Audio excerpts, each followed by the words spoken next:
उद्धव ठाकरे गुट का नया नाम शिवसेना उद्धव बाला साहेब ठाकरे होगा और चुनाव चिन्ह मशाल होगा। वहीं शिंदे गुट की पार्टी का नाम बाला साहेब जी शिवसेना होगा। निशान के लिए शिंदे गुट से चुनाव आयोग ने 3 विकल्प मांगे हैं। इससे पहले उद्धव ठाकरे गुट ने पार्टी के नाम और सिंबल को फ्रीज करने को लेकर दिल्ली हाईकोर्ट में याचिका दायर की है। याचिका में चुनाव आयोग के अंतरिम आदेश को रद्द करने की अपील की गई है। उद्धव गुट की याचिका के खिलाफ शिंदे गुट ने हाईकोर्ट में कैविएट दाखिल की है। गुजरात दौरे के दूसरे दिन प्रधानमंत्री मोदी ने भरूच में अर्बन नक्सल पर जमकर वार किया। आमोद की रैली में उन्होंने कहा कि अर्बन नक्सल नए रूप में गुजरात में घुसने की कोशिश कर रहा है। प्रधानमंत्री ने आज भी गुजरात को कई तोहफे दिए, जिसमें अहमदाबाद में एजुकेशनल कैंपस भी शामिल है। उधर गुजरात में आम आदमी पार्टी के अध्यक्ष ने आपत्तिजनक बयान को लेकर भी सियासत फुल स्पीड में है। बीजेपी ने गोपाल इटालिया के बयान को लेकर केजरीवाल को घेरा तो गोपाल इटालिया ने बयान पर सफाई दी। इस बीच आम आदमी पार्टी ने पलटवार करते हुए कहा कि गोपाल इटालिया पाटीदार हैं, इसलिए उन्हें निशाना बनाया जा रहा है।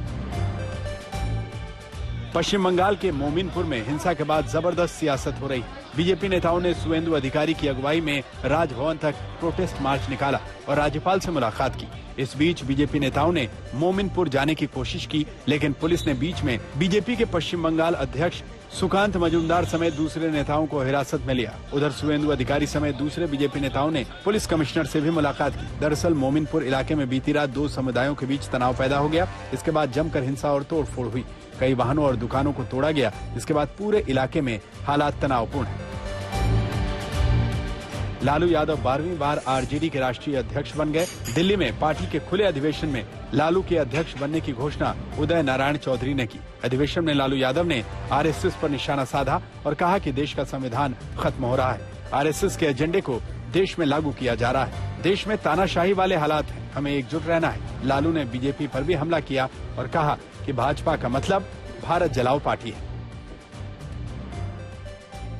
सुप्रीम कोर्ट ने गाय को राष्ट्रीय पशु घोषित करने की मांग वाली याचिका पर सुनवाई करने से इनकार कर दिया है। एसके कौल और जस्टिस अभय की पीठ ने याचिकाकर्ता को फटकार लगाते हुए पूछा कि क्या ये कोर्ट का काम है?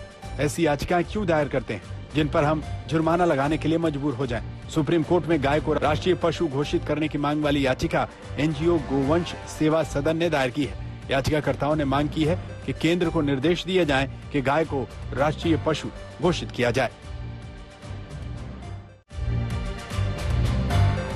प्रधानमंत्री नरेंद्र मोदी कल उज्जैन के महाकाल मंदिर के कॉरिडोर का उद्घाटन करेंगे। कॉरिडोर का नाम महाकाल लोक रखा गया है। शाम के करीब 6 बजे प्रधानमंत्री मोदी महाकाल मंदिर में दर्शन और पूजन करेंगे। इसके बाद महाकाल लोक का उद्घाटन करेंगे। महाकाल के आंगन को 8,596 करोड़ रुपए की लागत से 2 फेज में डेवलप किया जा रहा है। इसके पूरा होने के बाद 2.8 हेक्टेयर में फैले महाकाल का पूरा एरिया 47 हेक्टेयर का हो जाएगा। 946 मीटर लंबे कॉरिडोर पर चलते हुए भक्त महाकाल मंदिर के गर्भगृह तक पहुंचेंगे। दिल्ली में पटाखों पर लगा बैन दिवाली के दौरान भी नहीं हटेगा। सुप्रीम कोर्ट ने पटाखों से बैन हटाने से इनकार कर दिया है। बीजेपी नेता मनोज तिवारी ने सुप्रीम कोर्ट में एक याचिका दायर की थी, जिसमें पटाखों पर लगे बैन को संस्कृति के खिलाफ बताया गया था, लेकिन सुप्रीम कोर्ट ने एक बार फिर साफ कर दिया कि दिल्ली में पटाखों पर लगा प्रतिबंध नहीं हटने वाला। आम आदमी पार्टी के नेता और दिल्ली सरकार के मंत्री सत्येंद्र जैन को बेनामी संपत्ति के मामले में दिल्ली हाईकोर्ट से बड़ी राहत मिली है। हाईकोर्ट ने जैन के खिलाफ बेनामी एक्ट के तहत सभी कार्रवाइयां बंद कर दी हैं। सत्येंद्र जैन फिलहाल मनी लॉन्ड्रिंग के मामले में जेल में बंद है। कल मनी लॉन्ड्रिंग से जुड़ी याचिका पर सुप्रीम कोर्ट में सुनवाई होगी। इस बीच महाराष्ट्र के पूर्व गृह मंत्री अनिल देशमुख के जमानत के खिलाफ ईडी की याचिका पर भी सुप्रीम कोर्ट में सुनवाई होगी। जम्मू कश्मीर के अनंतनाग में सुरक्षा बलों को बड़ी कामयाबी मिली। जवानों ने एनकाउंटर में लश्कर के 2 आतंकवादियों को ढेर कर दिया। खुफिया सूचना के बाद रविवार को शाम से ही सुरक्षा बलों ने सर्च ऑपरेशन चला रखा था। सर्च ऑपरेशन के दौरान आतंकवादियों ने फायरिंग शुरू कर दी। फिर सुबह तक जवानों ने दोनों आतंकवादियों को मार गिराया। पुलिस को कई आतंकी घटनाओं में दोनों की तलाश थी। मुठभेड़ की जगह से हथियार और कारतूस बरामद किए गए। ऑपरेशन के दौरान 2 सुरक्षा कर्मियों के घायल होने की भी खबर है।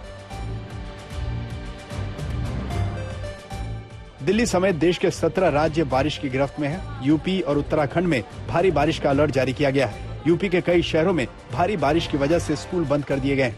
यूपी के कई जिलों में बारिश की वजह से लोगों की मौत की खबर भी आई है। कानपुर में बारिश और बिजली गिरने से 3 लोगों की मौत हुई। उत्तराखंड के पहाड़ों पर बर्फबारी हो रही है। हेमकुंड साहिब पूरी तरह बर्फ की चादर में ढका है।